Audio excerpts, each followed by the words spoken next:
1891, Chicago said yes to 847 digging projects. In 1898, they said yes to 12. There's an old paper from a city meeting in 1897. A man named Thomas Gahan said, "Given what has been uncovered, we must stop digging. This poses risks to public order." That paper still exists. But no one ever said what they found. I spent months looking for the answer. What I found scared me. People say they found something under Chicago, something big, something old, something that looked human, but was way too big to be human. And once enough people saw it, the city made a choice. They stopped digging. Part 1. The first story. 1893. A crew was digging near the river. Foundation work for a new building. One worker hit something hollow with his shovel. They kept digging. Then the ground fell in. There was a room down there. Old stone walls, a floor covered in dirt, and bones in the middle. Big bones. The foreman climbed down with a lantern. When he came back up, his face was white. He told his workers, "Don't tell anyone what you saw." Within an hour, men in suits showed up. Nobody knew who they were. They went down into the room and stayed for a long time. When they came up, they gave orders. "Fill it in, tonight." By morning, you couldn't tell anything had been there. The skeleton in that room was 22 feet long. The tallest person ever recorded was under 9 feet. Most people are 5 to 6 feet. But the workers said it looked like a person. Same shape. Same bones, just bigger. Totra. Part 2. The second story. 1895. Different part of the city. Different workers. They were fixing old sewers about 30 feet down. One worker's shovel hit something hard. He brushed off the dirt. A bone. A big bone. It looked like a leg bone. A femur. But a normal femur is about 18 inches long. This one was almost 4 feet. They found more bones. An arm. Some ribs, part of a skull, all huge. The foreman sent word to the city. He thought maybe they'd found an old burial ground. Someone came, but not who they expected. The man had a badge nobody recognized. He looked at the bones, made notes, then told the workers to cover it up. "This isn't your concern," he said. "Finish your job and forget what you saw." They covered it up. The sewer got finished. But the workers told their families. The story survived. Part 3. The third story. 1897. This is the same year Thomas Gahan made his speech about risks to public order. A crew was digging downtown for a new bank building. They needed to go deep. At about 40 feet, they broke through into something. Not a room this time. A whole area. Like an underground cemetery. They found at least 7 graves, maybe more. The bodies were big. The biggest one was maybe 18 feet long. Others were smaller, 12 feet, 14 feet, different sizes. The bones were arranged carefully. Someone had buried these bodies on purpose, a long time ago. This was downtown Chicago. The city had been building there for 60 years. How had nobody found this before? Depth. These graves were at 40 feet. Most buildings don't dig that deep. Men showed up within hours. Same as before. No badges anyone recognized. Remove the bones. Fill in the graves. Tell no one. One worker asked, "What were those things?" The man in charge said, "There are no things. You found nothing. This never happened." Part 4. The men in suits. Here's something that shows up in almost every story. The men in suits. They arrive fast. Within hours. Sometimes faster. They have authority. Foremen don't question them. Workers don't argue. But nobody knows who they are. Not city officials. Not police. Not company bosses. They don't show badges. They don't give names. They just give orders. And everyone follows the orders. Who were these men? Some stories say government. Federal agents of some kind. Maybe military. Some stories say Smithsonian. Representatives from the museum, sent to collect unusual finds. Some stories say something else. Something older. An organization that's been handling these situations for a long time. I don't know who they were. The stories never say. But they were organized. They responded fast. They knew what to do. That suggests a system. A protocol. Something set up in advance. You don't respond to a crisis in 2 hours unless you've prepared for that crisis. Someone expected these discoveries. Someone was ready. Part 4. The World's Fair. 1893 was also the year of the World's Columbian Exposition, the famous Chicago World's Fair. Millions of people came. Building the fair meant digging, a lot of digging. 600 acres of construction. Some stories say workers at the fair site found the same things. Big bones, old rooms, things that were very old. The fair was well documented. Thousands of photos, detailed records. But some records are missing. Some photo collections have gaps that nobody can explain. There's a story about a shipment from the fairgrounds to Washington, D.C. in late 1893. Special handling, important people watching over it. What was in the shipment? The story doesn't say. The shipping records from that period are incomplete. Different location from the downtown discoveries. Same year, same kind of story. Part 5. The anatomy problem. Let's think about what the stories actually claim. If these beings were 15 to 22 feet tall, they couldn't just be bigger versions of us. Physics doesn't work that way. A person that size with normal proportions would be too heavy. Their bones would break. They'd collapse under their own weight. To be that big and still walk around, you'd need different bones. Thicker, denser, built different. Here's what's interesting. Some stories say exactly that. Workers didn't just say the bones were big. They said they were thick, heavy, shaped like a man's, but built to carry more weight. Now skeptics would say, this is what animal bones look like. Mammoths have thick bones. Giant ground sloths have dense bones. But mammoths don't look like people. When you see a whole mammoth skeleton, it looks like an elephant. The workers said these look like giant people, arranged like people, buried like people. Either the stories are wrong, or something genuinely strange was being found. Part 6. The timeline problem. Here's another thing that bothers me. The graves in the 1897 story were at 40 feet deep. Chicago was founded in 1833. That's only 64 years before the discovery. How do you bury something 40 feet deep in 64 years? You don't, not naturally. If those bones were really 40 feet down, they were there before Chicago, before the settlers, before anyone we know about. How long does it take to bury something 40 feet deep? Depends on conditions. But we're talking centuries, maybe longer. The workers in 1897 weren't finding bones from the 1850s. They were finding something much, much older. Part 7. The pattern. I can't prove these stories are true. There are no bones in museums, no photos everyone agrees are real. What there are, stories, lots of them, told by different families, in different parts of the city, for over 100 years. The stories match. Workers find big bones. Someone shows up fast. The bones get taken away. Workers are told to forget. Different years, different people. Same thing happens. When different people tell the same story and they never talk to each other, that means something. Maybe they all made it up the same way, or maybe they all saw the same thing. Part 5. The permits. The permits are real. You can look them up. 847 in 1891, 12 in 1898. The official reason? Safety. Some workers had died in accidents. The city got careful. But the deaths happened in 1895 and 1896.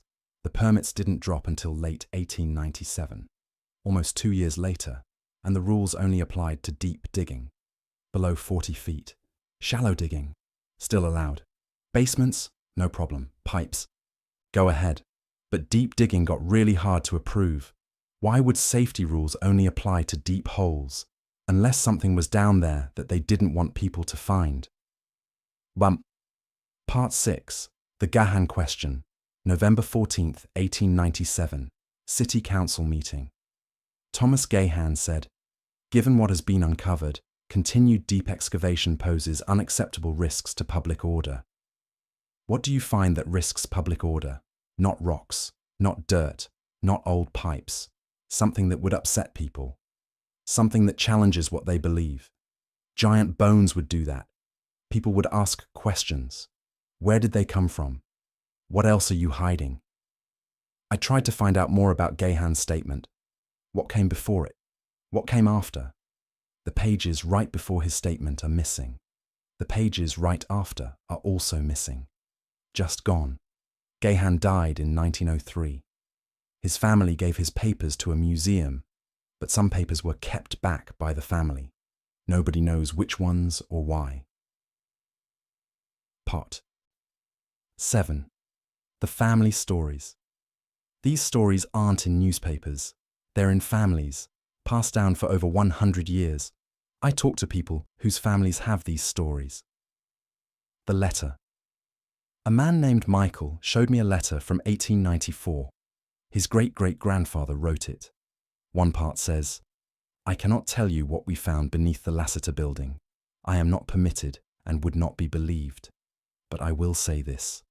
I no longer believe we are the first to build on this land, and I no longer believe we are the largest things God ever made."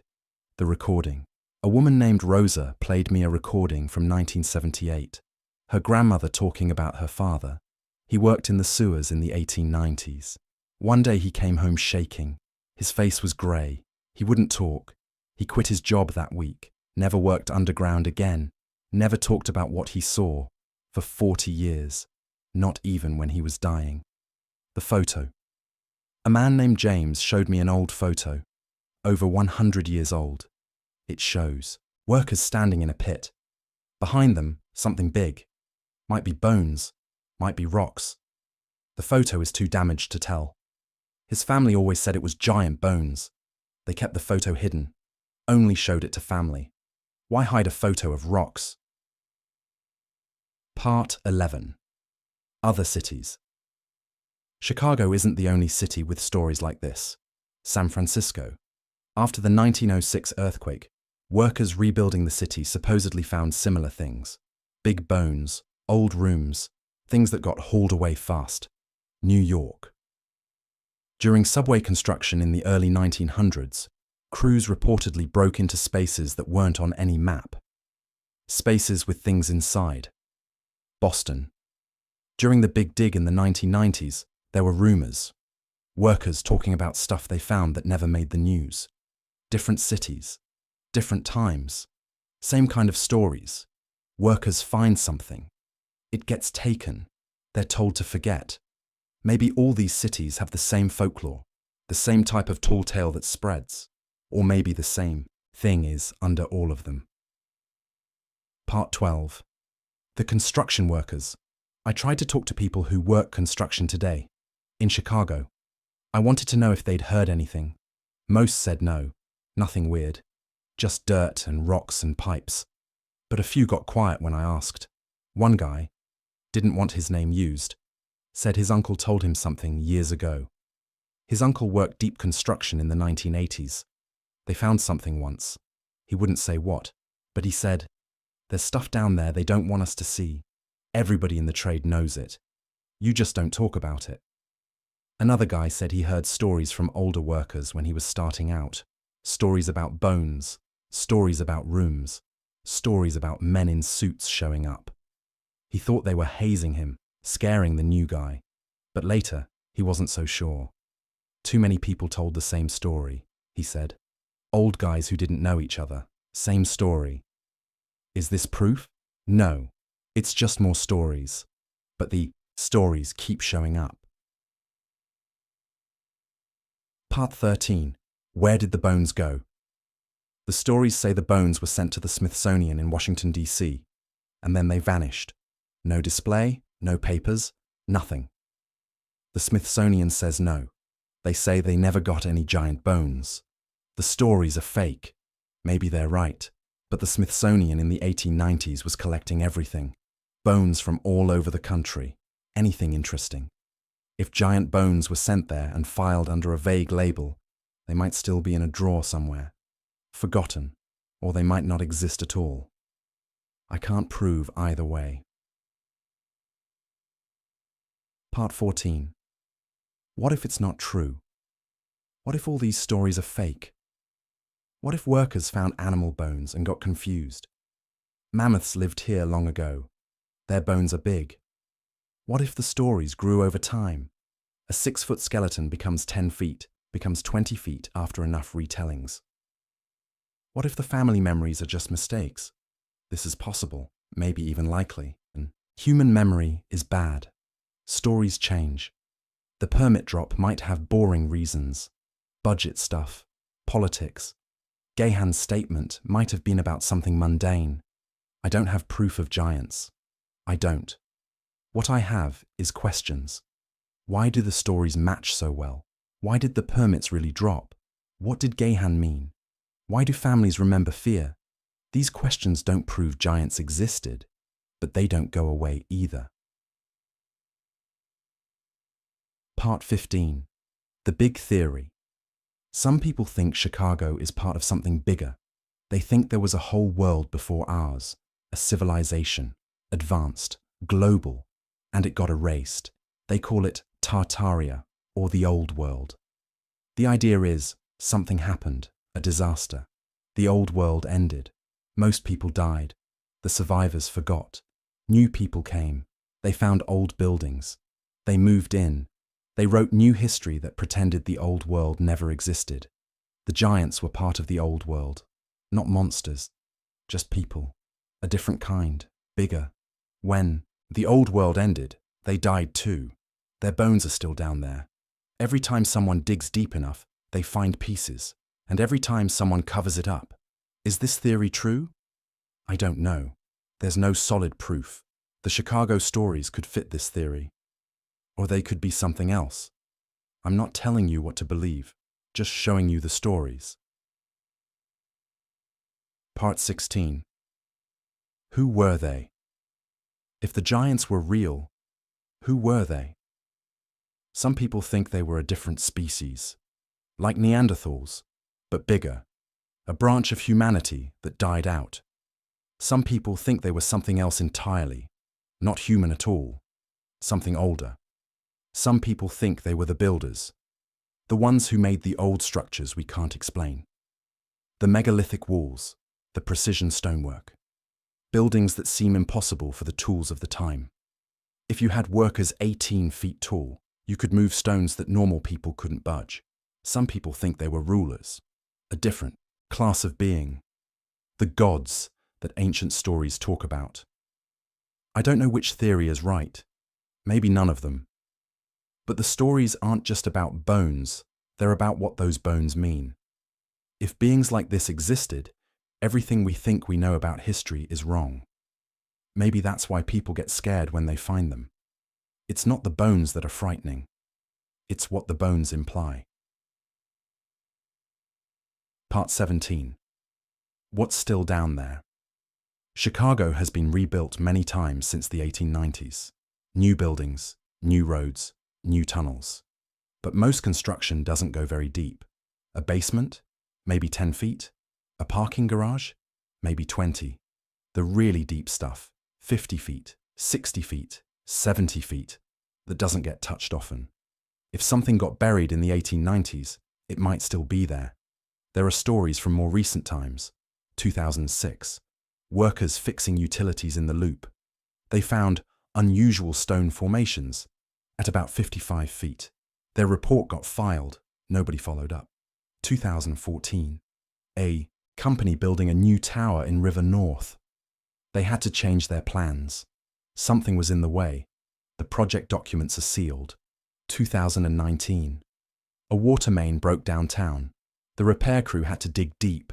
One worker said they saw something that looked like carved rock way down below. Did anyone investigate? No. They fixed the pipe and left. Maybe these are nothing. Random rocks, old junk. Or maybe they're pieces of the same thing workers found in the 1890s. The Fruxum, Part 18. Not just bones. Here's something I haven't mentioned yet. Some stories say the workers didn't just find bones. They found other things too. Tools, big tools, hammers and chisels scaled for giant hands, jewelry, rings too big to fit any human finger, bracelets that could go around a person's waist, pottery, huge bowls, massive jars, cloth, rotted but still there, woven fabric in pieces. If these details are true, We're not talking about animal bones that got mice identified. We're talking about a civilization, beings who made tools, who wore jewelry, who stored things in jars, who wore clothes, beings with culture. That changes everything. A random giant skeleton might be a freak of nature, a genetic accident, but tools and jewelry, that's society, that's intelligence, that's people, different from us, bigger than us, but people. And if they were people, where did they go? What happened to them? Part 18. The fear. Here's what sticks with me most. Not the bones, not the size, not the cover-up, the fear. In every story, the workers are scared, not excited, not curious, scared. The foreman in 1893, his face went white. The man in the 1894 letter, he said it was better not to know. Rosa's great-grandfather, he never talked about it, ever, for 40 years. What makes grown men afraid like that? If you find old bones, that's cool. You take pictures, you tell your friends, but these workers kept quiet. They seemed relieved to forget. What do you find that you never want to talk about again? Part 19. The questions. I've told you a lot of stories. Now let me give you the questions I can't answer. Why did Chicago go from 847 permits to 12 in 7 years? What did Thomas Gahan mean by risks to public order? Why are the pages before and after his statement missing? Why do stories from different families describe the same thing? Why do all the stories mention fear? Why deep digging specifically? If the bones were just animal bones, why the secrecy? Where did the bones go? Why did workers quit their jobs and never work underground again? What's still down there? I don't have answers, only questions. Part 20. One more story. Let me leave you with one final story. 1962. A construction crew in Chicago was digging for a new subway tunnel. 65 years after the 1890s events. Different workers, different generation. They broke through into an old space, a room that wasn't on any map. One worker named Frank climbed in to look. Years later, when he was an old man, Frank told his grandson what he saw. The room had old walls. Stone, very old. In one corner, there was a pile of white sticks. Frank got closer. He shined his flashlight. They weren't sticks, they were bones. And they were big. Frank's grandson asked, "How big?"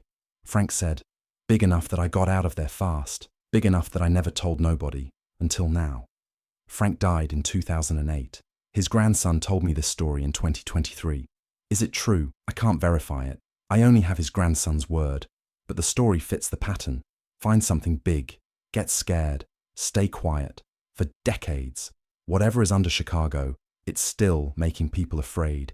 Even now. Dicendo. The end.